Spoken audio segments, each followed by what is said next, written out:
আসসালামু আলাইকুম। আমন্ত্রণ বাংলা ভিশন সংবাদে আপনাদের সাথে আছি আমি সাবরিনা আলম। যুক্তরাষ্ট্রে বাংলাদেশি পণ্য প্রবেশের ক্ষেত্রে ৩৫% শুল্ক আরোপের সিদ্ধান্ত নিয়েছেন মার্কিন প্রেসিডেন্ট ডোনাল্ড ট্রাম্প। তা আগামী ১ আগস্ট থেকে কার্যকর হবে। এ বিষয়ে প্রধান উপদেষ্টা ডক্টর মোহাম্মদ ইউনূসের কাছে চিঠিও পাঠিয়েছেন যুক্তরাষ্ট্রের প্রেসিডেন্ট। সোমবার নিজের সামাজিক যোগাযোগ মাধ্যম ট্রুথ সোশ্যালে এ ঘোষণা দিয়েছেন তিনি। হোয়াইট হাউসের ৯০ দিনের শুল্ক বিরতি সময়সীমা শেষ হতে চলায় ট্রাম্প এই ঘোষণা দিলেন। এর আগে ৯ জুলাই থেকে শুল্ক কার্যকর হওয়ার কথা থাকলেও সেটি পিছিয়ে ১ আগস্ট নির্ধারণ হলো। বাংলাদেশে ছাড়াও মোট ১৪টি দেশের উপর নতুন করে শুল্ক হার নির্ধারণের ঘোষণা দেওয়া হয়েছে। দক্ষিণ কোরিয়া ও জাপান থেকে আমদানি করা পণ্যের উপর নতুন করে ২৫% শুল্ক হার নির্ধারণ করেছে ট্রাম্প প্রশাসন।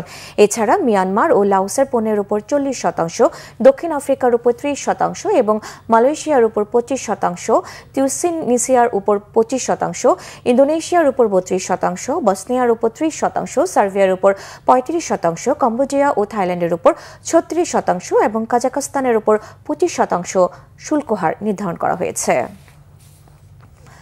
কুষ্টিয়ার আবরার ফাহাদের কবর জিয়ারতের মধ্য দিয়ে আজকের কর্মসূচি শুরু করবে জাতীয় নাগরিক পার্টি এনসিপি। এর আগে পাবনা থেকে রাতে কুষ্টিয়া যান এনসিপি নেতারা। সেখানে যুব সমাজ পুনর্গঠনের স্বপ্ন দেখবে উল্লেখ করে এনসিপি এর আহ্বায়ক নাহিদ ইসলাম বলেছেন, পরিবারতন্ত্র আর চলবে না। সোমবার রাতে পাবনা আব্দুল হামিদ সড়কের শহীদ চত্বরে দলের এক পদযাত্রা সভায় তিনি জানান, আগামী ৩ আগস্ট কেন্দ্রীয় শহীদ মিনারে বিচার, সংস্কার ও নতুন সংবিধানের দাবি ঘোষণা করা হবে।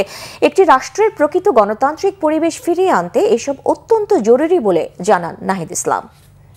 মোংলা সমুদ্র বন্দর ও আশেপাশের অঞ্চল ব্লু ইকোনমি বা সুনীল অর্থনীতি গড়ার নানা সম্ভাবনা থাকলেও বাস্তবে নেই এর কোনো উদ্যোগ।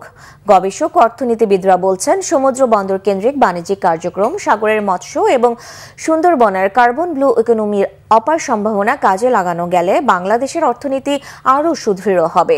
মোংলা প্রতিনিধি জসিম উদ্দিনের পাঠানো তথ্য ও ছবিতে ডেস্ক রিপোর্ট। সুনীল অর্থনীতি বা ব্লু ইকোনমি হচ্ছে সমুদ্রের সম্পদ নির্ভর অর্থনীতি, অর্থাৎ সমুদ্রের বিশাল জলরাশি ও এর তলদেশের বিভিন্ন প্রকার সম্পদকে কাজে লাগানোর অর্থনীতি। বিশেষজ্ঞরা বলছেন, বঙ্গোপসাগর সংলগ্ন বাংলাদেশের বিশাল জলরাশিতে মৎস্য ভাণ্ডার, শৈবাল, ঝিনুক এবং সুন্দরবনের কার্বনকে ঘিরে ব্লু ইকোনমি গড়ে তোলা সহজ। এইখান থেকে সামুদ্রিক শৈবাল, যেটা পৃথিবীতে খুবই এর ডিমান্ড রয়েছে, আমরা এটা রপ্তানি আয়ের কথা যদি চিন্তা করি, এটা আমরা চিন্তা করতে পারি। এছাড়া ঝিনুক, যেগুলো আমরা বিভিন্ন 5 স্টার হোটেল বা বিদেশে রপ্তানি করতে পারি, সেগুলো নিয়েও আমাদের চিন্তা করতে হবে। এই ম্যানগ্রোভের যে সয়েল, যে মাটি, এই মাটি 2 থেকে 5 গুণ বেশি পরিমাণ কার্বন ধরে রাখতে পারে এটা অন্যান্য যে প্রাকৃতিক বন আছে তার থেকে। এই যে কার্বন, এই কার্বনটাকে আমরা ইন্টারন্যাশনাল মার্কেটে বিক্রি করতে পারি। ব্লু ইকোনমির মাধ্যমে দেশের অর্থনীতি আরো সম্প্রসারিত হবে বলে মনে করেন অর্থনীতিবিদরা। অধিক কর্মক্ষম লোক সংখ্যা আছে বাংলাদেশে, এটিকে আমরা কাজে লাগিয়ে এই অব্যবহৃত সমুদ্র সম্পদে যদি আমরা নিযুক্ত করতে পারি, তাহলে যেভাবে একদিকে বেকার সমস্যা দূর হবে, পাশাপাশি আমাদের এই অপার সম্ভাবনাময় সমুদ্র অর্থনীতি দিয়ে আমরা সম্পদ আহরণ করতে পারবো। তবে এই সম্ভাবনা কাজে লাগানোর কোনো উদ্যোগ এখন পর্যন্ত চোখে পড়েনি ব্যবসায়ীদের। এই সমুদ্র কেন্দ্রিক অর্থনীতি গড়ে তোলার জন্য আমি দেখি নাই যে কোনো প্রতিষ্ঠান এই ব্যাপারে কোনো পদক্ষেপ নিচ্ছে কিংবা কোনো প্রয়োজনীয় উদ্যোগ নিচ্ছে আমার জানা, আমি ব্যবসায়ী হিসেবে আমার জানা নাই। দ্রুত এ সম্পদ কাজে লাগিয়ে দেশের অর্থনীতি উন্নয়নের পাশাপাশি কর্মসংস্থান সৃষ্টির তাগিদ দিয়েছেন বিশেষজ্ঞরা। Bangla vision news desk.